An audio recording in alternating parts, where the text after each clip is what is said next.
Salut à tous, c'est BizBiz. Alors aujourd'hui l'épisode 107 du Zap Image. Comme d'habitude je vous mets des images de foot d'actualité ou des images anciennes. On en parle un peu et c'est parti. Donc la première photo les gars, on va tout d'abord souhaiter un joyeux anniversaire bien sûr à Luis Suarez. Donc aujourd'hui il fête ses 30 ans tout simplement. Donc pour moi les gars, Luis Suarez c'est le meilleur attaquant, enfin numéro 9 actuellement voilà, en tant que footballeur dans le monde. Je vois pas meilleur que lui voilà, en tant que numéro 9, hein, vraiment buteur, c'est lui le meilleur. Bon, donc voilà, donc bon anniversaire bien sûr à Luis Suarez. 30 ans aujourd'hui, hein, donc c'est vrai il commence à se faire vieux. Un petit peu, bon, 30 ans, voilà, il est plus en fin de carrière qu'en début de carrière, mais voilà, ça reste quand même un très gros joueur, bien sûr, Luis Suarez. Ensuite, on va parler de Borja Entep, a été élu homme du match pour sa première avec Wolfsburg. Donc c'était samedi le match, donc Wolfsburg, bien sûr, ont gagné 1-0 face à Hambourg. Et Borja Entep a fait une passe décisive hein, pour son premier match voilà, avec Wolfsburg. Pour ceux qui ne savent pas, il a été transféré de Rennes à Wolfsburg cette année pour 6 millions d'euros. Voilà, c'est très peu hein, pour ce talent, voilà, parce qu'il faut quand même avouer qu'Entep, il a quand même du talent. Donc voilà, premier match pour lui, premier match, enfin, il est déjà homme du match. Donc j'espère voilà pour lui qu'il va vraiment percer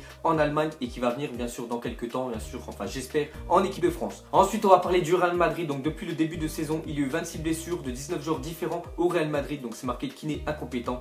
Donc peut-être les kinés ont peut-être une petite part voilà, dans ça. Mais je pense que c'est surtout voilà, le nombre de matchs que font bien sûr le Real Madrid. Parce que le Real Madrid hein, depuis le début de saison les gars ils sont qualifiés enfin encore dans toutes les compétitions, que ce soit la Ligue des Champions, enfin la Liga, la Coupe du Roi. Voilà, ils ont encore fait en plus la Coupe du Monde des clubs en décembre où ils ont gagné. Pour ceux qui ne savent pas. Donc c'est vrai que voilà, faire un match le samedi plus faire un match le mercredi, bah, c'est vrai que voilà, c'est les joueurs, hein, c'est pas tous des machines, hein, il faut le temps de récupération. Donc je pense que c'est pour ça qu'il y a beaucoup de blessures. Mais c'est vrai que c'est énorme, hein, 26 blessures sur 19 joueurs différents. Donc c'est vrai que cette année, mais bon, regardez, toujours actuellement le Real Madrid est toujours premier, même avec tant de blessures, toujours premier. Donc ça reste vraiment une très grosse équipe. Donc on verra voilà, si ça tient jusqu'à la fin bien sûr de l'année. Et là je sais qu'il y a Marcelo qui est blessé et Modric, hein, voilà, deux gros, on peut dire deux très gros joueurs quand même du Real Madrid, des joueurs importants. Donc on verra bien sûr s'ils s'en remettent ou pas le Real. Ensuite regardez le magnifique tifo des fans de Dortmund rendant hommage à Jürgen Klopp. Donc c'est l'ancien entraîneur bien sûr de Dortmund hein, qui est parti maintenant à Liverpool. Donc regardez ce magnifique tifo. Donc c'est vrai que les supporters de Dortmund, pour moi les gars, c'est le plus beau public en Europe hein. Il y en a qui vont me dire aussi Liverpool, mais pour moi les gars, Dortmund ça reste vraiment la référence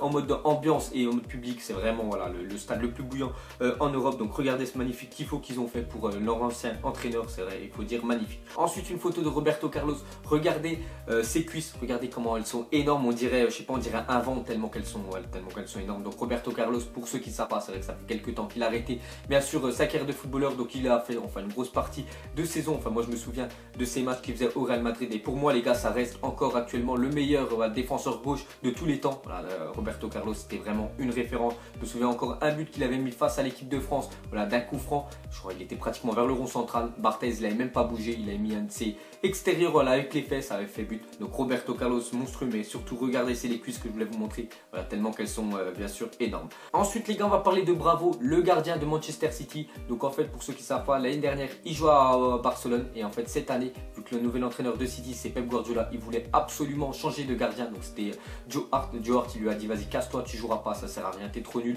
Donc Joe Hart voilà, il s'est barré à Torino en Serie A et en fait il voulait absolument Bravo. Et depuis voilà que Bravo en fait arrive à Manchester City, en fait ça va pas du tout, c'est une vraie passoire, donc véritable passoire cette saison. 26 buts encaissés en seulement 19 matchs.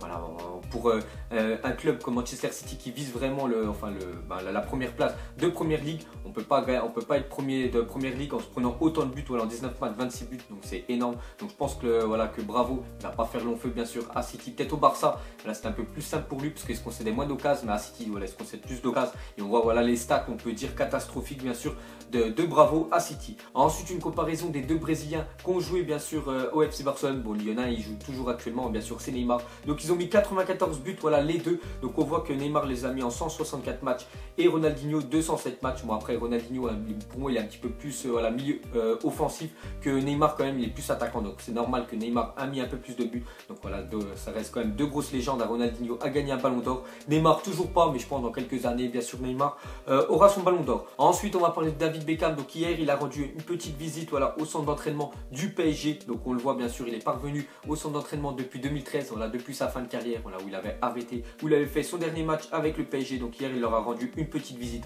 Bien sûr, regardez le club, ils lui ont offert vite fait un maillot Beckham numéro 32. Bien sûr, il a fait je crois, il avait joué 1 an ou 2, je crois, au PSG. Voilà, c'était son dernier club de sa carrière. Donc la petite photo de David Beckham. Ensuite, regardez l'effectif de l'Olympique de Marseille en 2020. Donc regardez le contraste entre l'attaque et la défense. Donc bien sûr, ça, ces joueurs-là viendront jamais à Marseille. Enfin, peut-être Payet et peut-être, enfin, Lopez restera à Marseille. Mais sinon, Kanté, Ozil, Griezmann, Messi, je pense pas que ça viendra. Mais c'est surtout, voilà, pour vous montrer l'attaque et la défense. Et c'est surtout, voilà, pour vous montrer que Marseille, ils comptent vraiment recruter que des attaquants. C'est surtout dans le secteur, je pense, défensif qu'ils ont besoin de recruter. Voilà, surtout, je pense, un gardien, un défenseur gauche, parce que Doria, je pense, c'est vraiment très faible.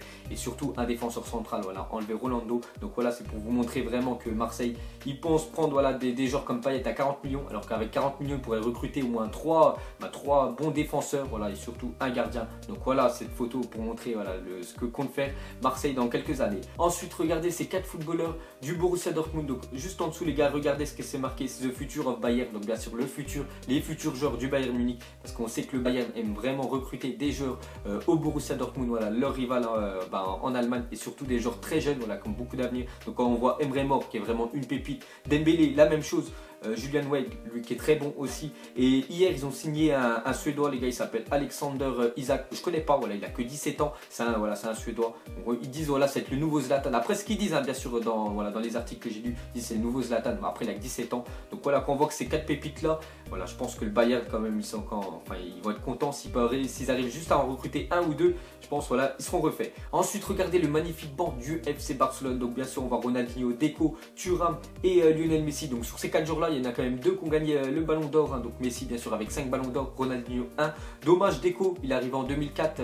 Voilà, il est arrivé tout simplement deuxième. Derrière Tchetchenko, l'Ukrainien, je ne sais pas si vous vous souvenez. Et voilà, Lilian Thuram, bon, il n'a jamais gagné le ballon d'or, mais très bon défenseur, bien sûr, avec le Barça et surtout avec l'équipe de France. Donc, regardez ce banc monstrueux, on peut dire, du Barça. Ensuite, regardez quelques concepts de maillots pour l'année prochaine. Donc, bien sûr, les gars, ces maillots-là ne sont pas officiels. Donc, commencez pas à me dire voilà, que c'est des maillots sur cette officielle. Pas du tout, les gars, c'est des photos que j'ai trouvées sur internet qui pourraient peut-être avoir lieu, bien sûr. Donc, pour l'instant, rien. Mais regardez comment ils seraient, voilà, comment ils seront magnifiques. À part peut-être celui du Barça que je trouve un peu bizarre. Mais surtout, ce que j'aime bien avec ces maillots-là, les gars, c'est qu'ils ont mis les anciens logos. Par exemple, Nike, vous voyez, ils n'ont pas mis que le signe Nike, ils ont mis le signe Nike, plus au-dessus écrit voilà, Nike. Donc, je trouve que ça fait un petit peu mieux. Comme pour Adidas, voilà, Adidas, je préfère l'ancien logo que le nouveau. Après, regardez ces maillots-là, il faut avouer qu'il serait vraiment plutôt pas mal. Hein. Donc, on verra bien sûr si ça se fait. Voilà, je vous redirai ça dans un prochain Zapima. Ensuite, on va parler de Monaco et surtout des buts marqués sur la saison. Donc, on voit que 2015 à 2016, ils ont mis 86 buts en 53 matchs. Donc, on peut avouer quand même que c'est un très beau ratio, hein, bien sûr. Et cette année, en 2016-2017, ils ont mis un but de plus que l'année dernière, mais ils ont fait seulement que 34 matchs. Donc, voilà, ça fait à peu près 19 matchs de moins. Donc là, il faut avouer que c'est vraiment encore un plus beau ratio. Et regardez surtout, Monaco peut-il devenir la meilleure attaque de l'histoire de la Ligue 1. Donc, j'avais déjà montré cette photo-là, il y a à peu près 2 mois, quand il mettait des 5, 6, 0, je me souviens. Et regardez, en fait, donc toujours le record à battre, les gars, c'est pendant la saison 1959-1960. Donc, en fait, c'était le Racing Club de Paris, avait mis 118 buts en une saison. Donc, regardez, en fait, c'est la courbe en bleu et Monaco, c'est la courbe en rouge.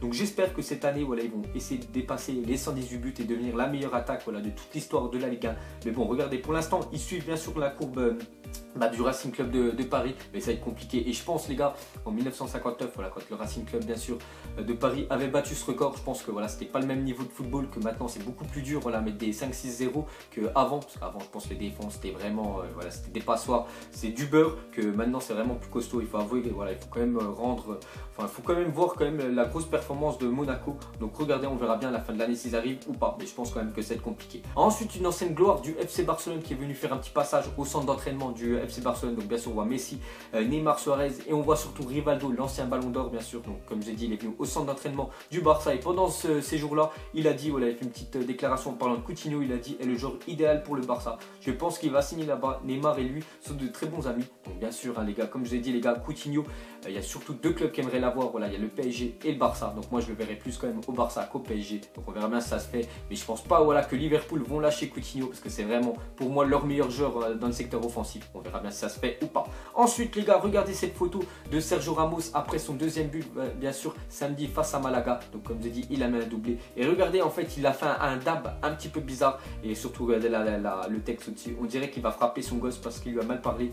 Donc regardez en fait le dab de Sergio Ramos. Hein. Donc si vous voulez le voir, bien sûr, vous mettez Sergio Ramos dab et vous allez voir qu'il est un peu bizarre. Bien sûr, son dab. Et pour finir, les gars, mettez-moi en commentaire, les gars, entre ces trois attaquants-là, entre Ibra, Costa et Alexis Sanchez, qui va finir meilleur buteur de Première Ligue cette année. Donc on voit déjà Ibra 14 buts, Costa 15 buts, Sanchez 15 buts. Bon, après on voit assist, bien sûr, c'est les passes D, on s'en fiche un peu, donc on veut juste savoir le nombre de buts. Donc 14 toujours pour Ibra. Donc pour moi, les gars, ce sera Ibra, voilà, qui finira meilleur buteur de Première Ligue cette année. Donc après, bien sûr, c'est mon choix. Donc mettez-moi en commentaire pour vous qui va finir meilleur buteur, bien sûr, de Première Ligue. Donc voilà, les gars, la fin du Zap Image 107. Donc si ça vous a plu, un petit like et je vous ferai l'épisode 108 demain. Allez, je vous laisse, à la prochaine. Ciao à tous. Vie est moche, donc on l'a maquillée avec des mensonges. Et que son âme est moche, plus qu'à la maquiller avec des mensonges. Je sais pas ce qui se passe dans ma tête. Parfois, je voudrais sauver la terre. Parfois, je voudrais la voir brûler. Ça va pas trop, je roule un terre. Trop de haine pour 9 mètres carrés. Tristesse, faut pas.